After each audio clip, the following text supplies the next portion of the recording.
Tuhan bersamamu. Inilah Injil Yesus Kristus, Injil suci menurut Santo Lukas. Dimuliakan. Pada waktu itu sesudah mengajar para murid berdoa, Yesus bersabda kepada mereka, "Jika di antara kalian ada yang tengah malam pergi ke rumah seorang sahabat dan berkata kepadanya, 'Saudara, pinjamilah aku 3 buah roti, sebab seorang sahabatku dalam perjalanan singgah di rumahku, dan aku tidak mempunyai apa-apa untuk dihidangkan kepadanya.' Masakan ia yang di dalam rumah itu akan menjawab, 'Jangan ganggu aku, pintu sudah tertutup, dan aku serta anak-anakku sudah tidur. Aku tidak dapat bangun dan memberikannya kepadamu.' Aku berkata kepadamu, sekalipun dia tidak mau bangun dan tidak mau memberikan sesuatu meskipun ia itu sahabatnya, namun karena sikap sahabatnya yang tidak malu-malu itu, pasti ia akan bangun dan memberikan apa yang dia perlukan. Oleh karena itu aku berkata kepadamu, mintalah, maka kamu akan diberi. Carilah, maka kamu akan mendapat. Ketuklah, maka pintu akan dibukakan bagimu. Karena setiap orang yang meminta akan menerima. Setiap orang yang mencari akan mendapat.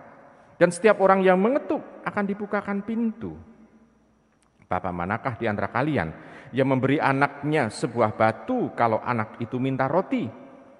Atau seekor ular kalau anak itu minta ikan? Atau kalajengking kalau yang diminta adalah telur? Jika kalian yang jahat tahu memberikan yang baik bagi anakmu, betapa pula Bapamu yang di surga. Ia akan memberikan Roh Kudus kepada siapapun yang meminta kepadanya." Demikianlah sabda Tuhan. Ibu, Bapak, saudara-saudara kasih dalam Tuhan, hal berdoa itu adalah biasa kita lakukan. Lebih-lebih kalau kita mempunyai masalah atau problem yang sangat berat. Benar itu? Betul. Nah, sekarang saya mau tanya dulu kepada panjenengan. Kalau panjenengan itu berdoa, punya masalah berat, yang ada dalam pikiran Anda apa? Penyelesaian masalahnya atau masalah yang menumpuk yang mau dilaporkan kepada Tuhan? Atau Tuhan yang ada dalam pikiran Anda? Yang ada dalam pikiran Anda apa? Masalah yang berat atau solusi yang akan diterima dari Allah? Atau Allah yang ada dalam pikiran Anda? Halo? Biasanya adalah masalah yang ada dalam pikiran Anda. Nah, coba Anda bayangkan kalau Anda berdoa kepada Allah, kalau berdoa kepada Allah kan ya, bukan kepada masalah kan ya, tapi kepada Allah. Tuhan berdoa kepada Allah, tetapi pikiran kita ini justru penuh dengan masalah, dan hati kita juga penuh dengan ketakutan dan kekhawatiran karena masalah itu. Lalu sekarang kita bisa bertanya, kapan kalau demikian dalam berdoa itu kita menghadap Allah? Karena yang kita hadapi adalah masalah itu. Walaupun posisinya adalah kita berdoa, tetapi ternyata pikiran kita dan hati kita masih penuh dengan masalah. Apakah kita ketemu dengan Allah? Ibu, Bapak, Saudara terkasih dalam Tuhan. Pada hari ini, hari pesta Bunda Maria Ratu Rosari atau Ratu Rosario, kita bisa belajar dari Ibu Maria. Ibu Maria pada waktu dia mendapatkan penampakan dari malaikat Gabriel, dia langsung mengatakan, "Terjadilah padaku menurut kehendak-Mu."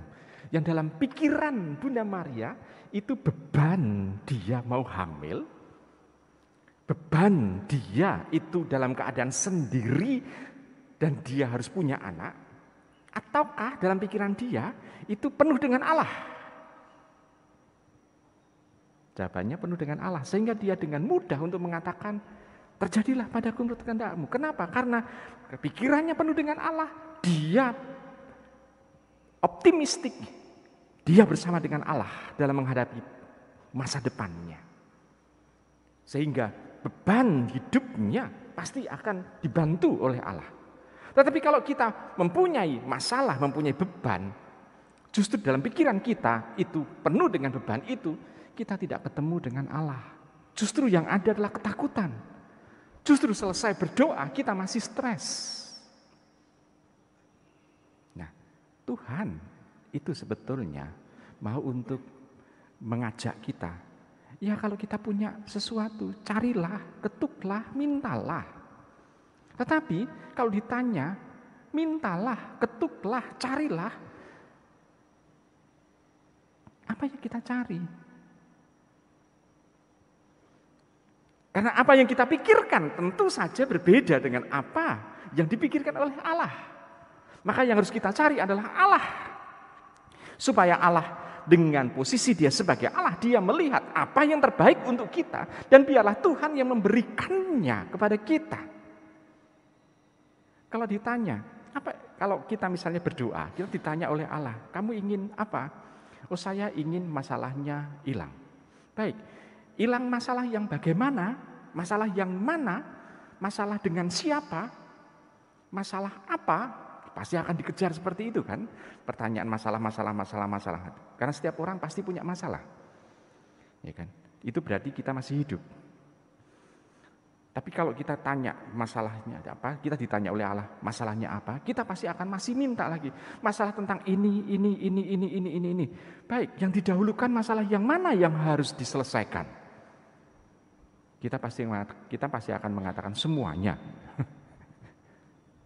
Nah, Ibu Bapak, Saudara terkasih dalam Tuhan, kita seringkali kalau ditanya masalahnya apa yang mau kita selesaikan di hadapan Tuhan, kita sendiri belum beres dengan diri kita sendiri.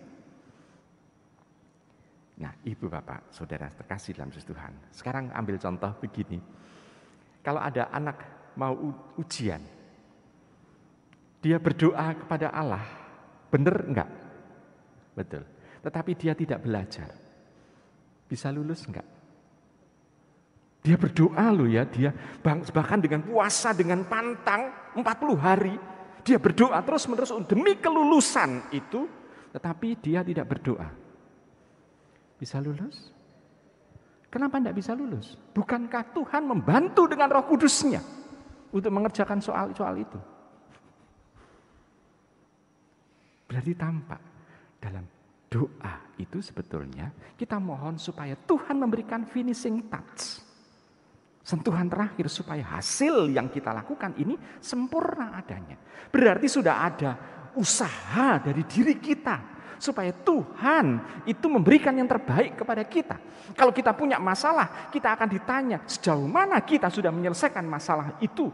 Usaha apa yang sudah kita lakukan untuk bisa menyelesaikan permasalahan-permasalahan dalam kehidupan kita ini. Sehingga Tuhan bisa membantunya sesuai dengan apa yang kita butuhkan. Carilah, maka engkau akan menemukan. Tetapi kita sudah berusaha terlebih dulu. Ketuklah, berarti kita sudah sampai kepada pencarian itu satu batas tertentu dari kehidupan kita. Sehingga kita meminta kepada Allah. Maka dalam doa, kita sebetulnya memohon kepada Tuhan supaya Tuhan mendampingi kita. Maka pikiran kita dan hati kita harus kita penuhi dengan Tuhan. Dan itu persis seperti yang dilakukan oleh Bunda Maria. Doa Rosario Bunda Maria dengan gelar Ratu Rosario, itu kita bisa melihat isinya adalah doa yang diulang-ulang. Supaya apa? Supaya pikiran kita seperti pikiran Bunda Maria yang mengarah kepada Allah. Kalau kita mempunyai beban dan doa Rosario itu kita dengungkan kepada Tuhan, tetapi pikirannya kita kepada masalah kita, maka doa Rosario hanya sebagai beban kita. Kita tidak akan bisa sampai kepada pengenalan, kedekatan, keintiman dengan Allah. Coba Anda bayangkan begini, Ibu Bapak Anda praktekkan. Punya anak yang masih kecil di rumah? Atau cucu? Ya, anak atau cucu di rumah ya, yang masih kecil. Coba Anda ajak, yuk kita berdoa rosario. Anak apakah dengan semangat mengatakan, ya, saya mau sekarang, yuk kita berdoa rosario. Biasanya gimana?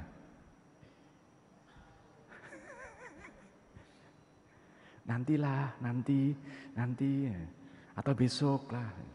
Kenapa? Seolah-olah itu menjadi beban. Nah, maka kita harus mencoba untuk melihat bahwa doa ini itu sebetulnya mau membantu kita supaya pikiran kita tidak ada dalam permasalahan kita, tetapi membantu kita menuntun sedikit demi sedikit untuk menuju kepada keintiman dengan Allah. Sehingga pada saat kita merasakan dekat dengan Tuhan, kita bisa mengatakan, Tuhan, ini aku, bantulah aku.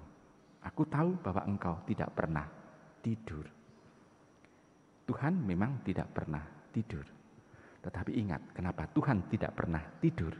Karena setan bekerja juga dengan tidak tidur pula. Maka Tuhan siap untuk mendampingi kita bila kita berseru kepadanya. Selamat merenungkan.